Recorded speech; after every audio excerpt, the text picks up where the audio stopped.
Kuno munsi abarundi bahimbaje amasezerano y'ubumwe bw'abarundi, Ishirahamwe ACOPA Burundi ryagarukiye ku batama n'abatamakazi basanzwe bafise amikoro make mu ntumbero yo kubereka ubumwe buri hagati y'abarundi, ndetse kakaba kabaye n'akaryo ko gusangira umwaka mushasha nabo w'ibihumbi 2021. Uwuserukira imbere y'amategeko Ishirahamwe ACOPA Burundi Izake Bakanibona akamenyesha icatumye bashikiriza ako gakemanyi abo batamakazi. Kuri uno munsi abarundi basanzwe bibuka guhimbaza ubumwe bw'abarundi, kandi kuri uno munsi abanywanyi b'ishirahamwe ACOPA Burundi dusanzwe dufise inama ya bose, tukaba twagize umugenzo yuko umunsi wose turangura ico gikorwa c'inama ya bose dutegerezwa no gukora igikorwa c'urukundo.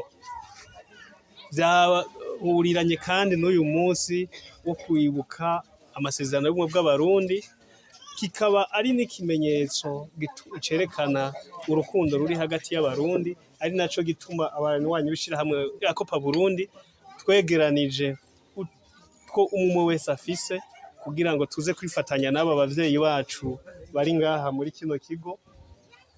Tukaba rero twavyegeranije biva mu banywanyi b'ishirahamwe ACOPA Burundi iyo bari hose mu gihugu, kugira ngo tuze kwifatanya namwe twerekane urukundo tubafitiye, kuko bavyeyi mwaritanze cane kugira ngo twebwe ibibondo vyanyu n'igihugu bishikaho biri, kandi tukaba twaje kwerekana ubumwe buri hagati y'abarundi, kuko naho umuntu akura agashika mu zabukuru aba ari umuvyeyi, kandi tuguma tumufise ku muzirikanyi twerekana ubumwe dufitaniye hagati yacu.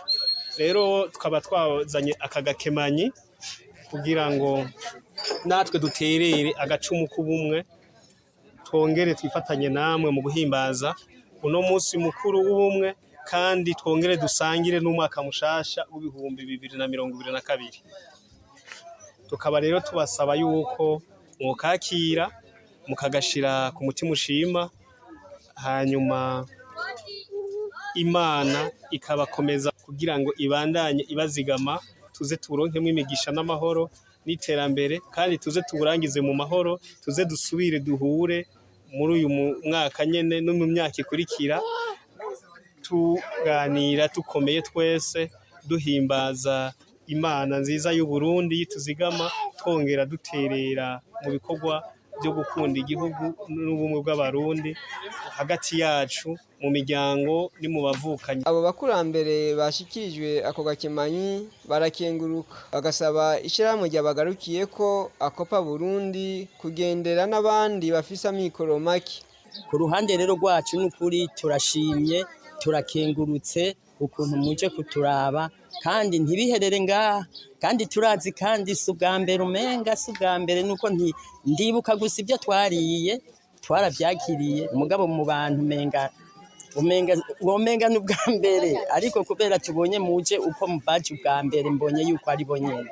Rero n'ubundi munsi ni karibu, muje mwisanga, ni wanyu ni wacu, kandi ntimugire ngo muraba twebwe twenyene, kuki twebwe si twe tumeze gutya twenyene, hariho n'abandi mu zindi ntara.